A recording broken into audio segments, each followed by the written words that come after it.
Hi kids, it's Amber from Twirl, and I was just telling my friend Sheldon here why I'm dressed like this.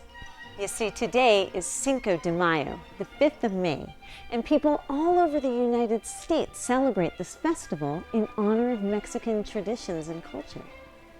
Sheldon had just told me a story about the pond that he lives in. He says that sometimes things go into the pond, and sometimes they sink, and sometimes they float. He was asking me why, and I thought, what a better day than today to do a little science experiment to find out why some things Cinco and some things Floato. Look what I have. It's a container filled with water. Now, if you're going to do this at home, make sure you put your container somewhere where you don't mind water splashing out. I guess the only thing we need now is stuff to throw in there. Let's see. Sheldon, why don't you go that way and find something, and I'll go this way and find something, okay? All right, kids, if you're going to do this at home, make sure you ask an adult before you put anything into the water. All right, we'll see you in a few seconds. Bye.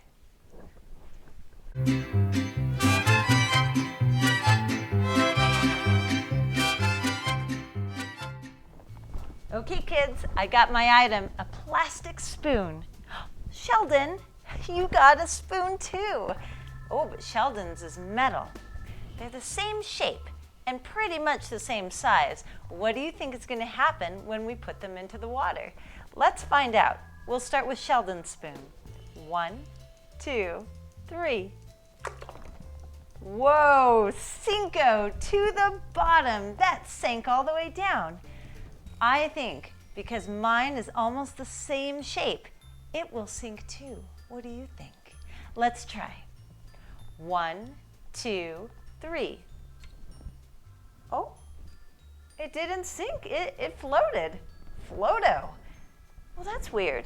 They're the same shape and the same size. How come his sank and mine didn't? Let's put on our imagination goggles. You ready?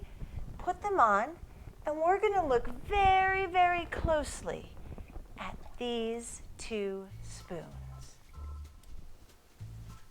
When I put my imagination glasses on, I can look inside the spoon, and I can see that there are molecules.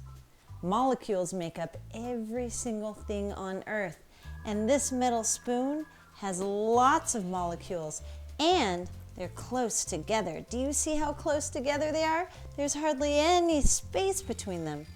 That makes the spoon dense, and that means that it probably is going to sink. I can also look inside our plastic spoon. There are molecules making up the plastic spoon also, but the molecules are further apart and there's more room in between them. That makes the plastic spoon more likely to float. Dense sinks, less dense will float.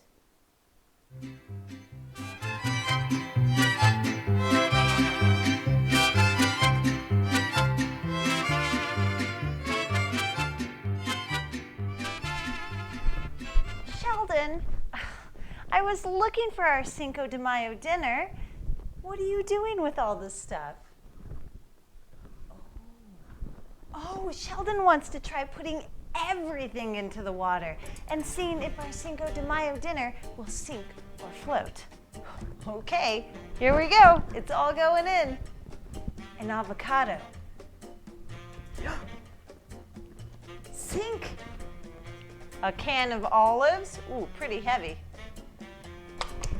Ooh, sink and splash. Ooh, how about this? A block of cheese. Well, that sank too. How about a tomato? Ooh. Oh, float.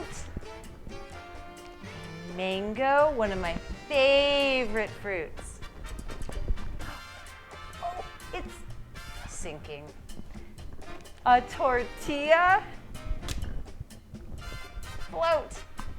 Remember, if it floats, it's less dense. A bag of beans, float. And if it sinks, a jar of salsa, float. Cinco. Then it's way more dense. An onion. Float. Well, I hope you have fun finding your own Cinco de Mayo foods to sink or float. And have a really great Cinco or Floato de Mayo. See you next time. Bye.